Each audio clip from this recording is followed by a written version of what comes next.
আসন্ন ত্রয়োদশ জাতীয় সংসদ নির্বাচনে জাতিকে একটি সুষ্ঠু এবং নিরপেক্ষ নির্বাচন উপহার দিতে বাংলাদেশ সেনাবাহিনী দৃঢ়প্রতিজ্ঞ।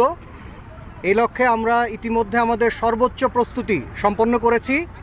একই সাথে আমরা অসামরিক প্রশাসন এবং অন্যান্য আইনশৃঙ্খলা রক্ষাকারী বাহিনীর সাথেও আমরা পূর্ণ সমন্বয় সাধন করেছি। ইনশাল্লাহ আমরা আশা করছি আগামী 12 তারিখ ভোটাররা নির্ভয়ে এবং